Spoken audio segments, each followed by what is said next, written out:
Kingdom Come Deliverance is a game that flew under a lot of people's radar. I mean, the game did sell 8 million copies, which was reported in 2024, but I didn't know about this game until the sequel came out, which went on to do tremendously well early in the year. If you didn't know, Kingdom Come Deliverance is an action role-playing game which was released in 2018. You play as Henry, the son of a famous blacksmith whose village gets burned down and parents are unalived. Yeah, this game gets pretty dark in its first hour. It released about 8 months prior to RDR2 and didn't even make an appearance at the Game Awards. I mean, sure, yeah, they did win an award at Gamescom 2018 for Best PC Game, but apart from 2 other nominations, one at the Golden Joystick Awards and at a fun and serious game festival which I've naturally never heard before. However, it still fell short of that first place for both nominations. Now, I've been watching this game on the PlayStation Store for a while, waiting for it to go on sale, and when it went down in price, I took my opportunity and swiped my card and finally got it in my library.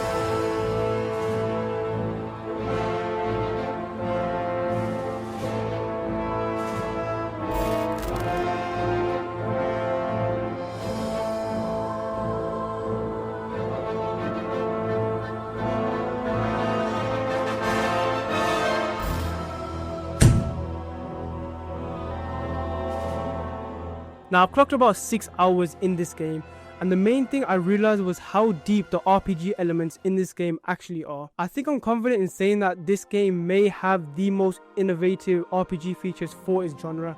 I'm still figuring out how the hunger systems work because, I mean, is it going up? Is it going down? I'm not sure. The game is set in the 15th century during a civil war in the Roman Empire. The game went really far in with its realism. It's as if they put it first above all the other various components of the game. The game does have a fast travel mechanic, but you may come across various surprise encounters. However, in the hard mode, fast travel is not present. And let me just say to you, hard mode, it's called hard mode for a reason. I mean, there's no crosses, default for archery, and a survival system is present with food, sleep, and injuries. I mean, the world is just incredible. The developers, Warhorse, worked with historians and recreated castles, towns, and political conflicts from that era, and they tied it all off with an advanced and unique combat system which is based on medieval sword fighting. Directional attacks, combos, and stamina-based mechanics create a steep learning curve. It's really impressive, and it's something that I haven't seen in another game in this kind of genre. I mean, there's a reason why this game stood out. A medieval game without dragons or magic is rare for this type of genre. The authentic language and lore is period accurate to when it was set in. I mean, if you loved Assassin's Creed for its accurate history related areas and stories, you will find this game very impressive. But like I mentioned before, Henry is a blacksmith's son. He's not the chosen one. He's just a peasant trying to survive in this world. And let me tell you right now, it is a very cruel world. Now again, if you didn't know, and I certainly didn't when researching for this video, Kingdom Come Deliverance was actually crowdfunded on Kickstarter back in 2014, which raised about $1.1 million. Yes, US dollars. The game was a passion project from the start, which is kind of impressive. Warhorse pitched the game to several publishers prior to the Kickstarter campaign, and they all turned them down one by one multiple times for not having fantasy elements. I mean, that's partly why they went into Kickstarter in the first place.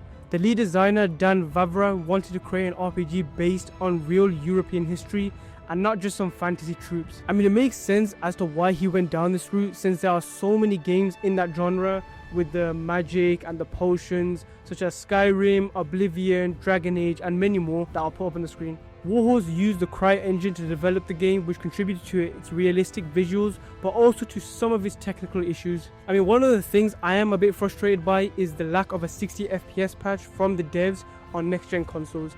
The game is crying, and I mean crying, for a next-gen patch. And I'm surprised they actually haven't done it with the recent sequel that released, but the game is really good that I can kind of look past it.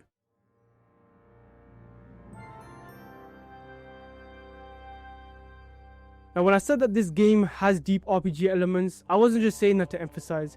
I'll start with the hardcore mode. No minimap is one of the main things about this mode. You'll have to rely on environmental clues and broadsides for navigation. Fast travel is also completely cut in this hardcore mode, like I mentioned before.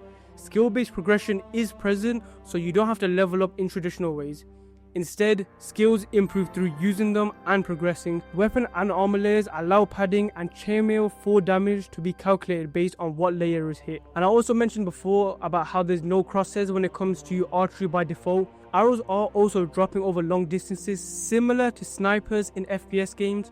You kind of have to feel your shot and not waste arrows. Yeah, it kind of reminds me of The Last of Us, where you really have to savor and ration your bullets throughout the whole story. Now, the crime system is very impressive. Guards can stop you from wearing stolen items or walking around with blood and raggedy clothes. This makes the game really immersive and allows further strategy on how to stay away from them, like go over here, then behind this barrel, then jump over and past the guards. Yeah. Time also passes naturally when NPCs have routines. They eat, sleep, go to church, and even react to your past actions. Like maybe you've kicked them in the head in the past. I mean, they will remember that. I am telling you this now. Try it in the game if you don't believe me. And yes, hygiene matters more than you think in this game. Yeah, your hygiene matters in real life. Well, it's gonna matter even more in this game. If you're dirty, people react differently to you. If you didn't have 10 guards splattered all over you, shopkeepers might not even serve you, and nobles won't even glance over. If you're wondering about healing, Kingdom Come Deliverance involves bandaging wounds, similar to Far Cry 3 and the other games, but way more immersive with resting and the absence of magical healing spells. Because remember, this game doesn't feature any sort of magic, and it's also very important.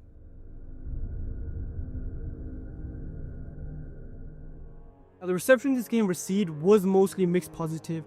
Critiques praised its ambition and realism, but also criticized the bugs and pacing. I mean, the pacing is understandable since the game does have a really slow start, and I mean slow start, where you have to do a bunch of chores going around the village. You'll get when you get past that part, it's way better, I promise. But this makes sense due to it being a lot more grounded as a medieval game. But the bugs, yeah, there was no excuse. From flying horses to ragdoll glitches, the bugs just kept piling and piling on as soon as you get in. The game's jankiness became part of its cultural charm though, however.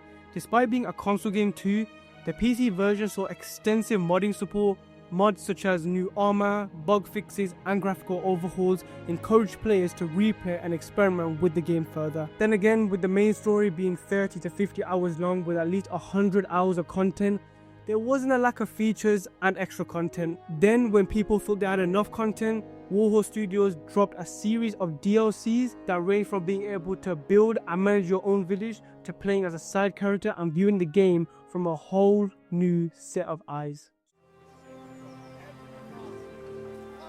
So let's get to the point of the video. Yes, I rambled on enough, let's get to the point. Kingdom Come Deliverance launched in February 2018.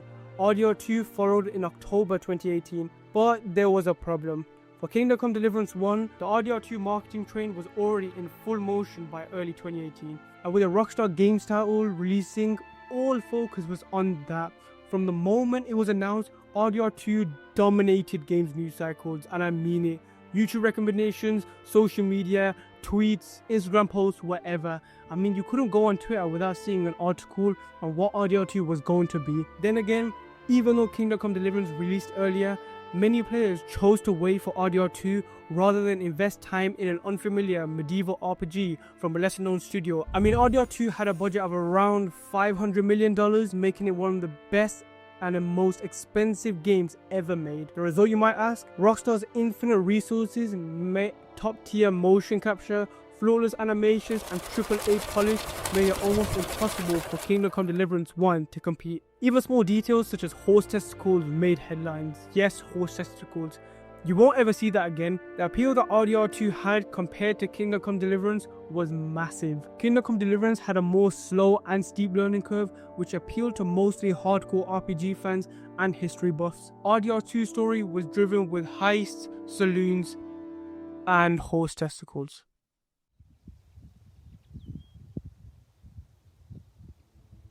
Now, Kingdom Come Deliverance aimed high but lacked polish.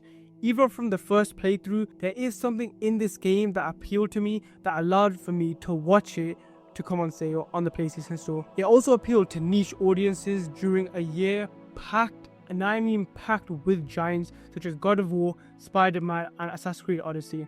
I mean, I never knew this game came out in 2018, and that's what's kind of crazy to me, but I will say this video isn't a dig at either Kingdom Come Deliverance or RDR2, let me make that clear. Both games are amazing in their own scope to create their own worlds and narratives, and I've done it exceptionally well. So much that I'm waiting for that RDR2 remaster. Come on, Rockstar. I know you got it in the vote. Just release it. Come on. RDR2 isn't just a game, it was a cultural moment. A Kingdom Come Deliverance was just in its shadow that sadly stayed in there for many, many years. So I appreciate you guys watching. This video took a long time. Yeah, it really did. I really wanted to push the boundaries and make this my best one yet. So if you liked what you saw, drop a like, scroll down and subscribe as well. It will mean the world to me. And I'll see you in the next one. Hey.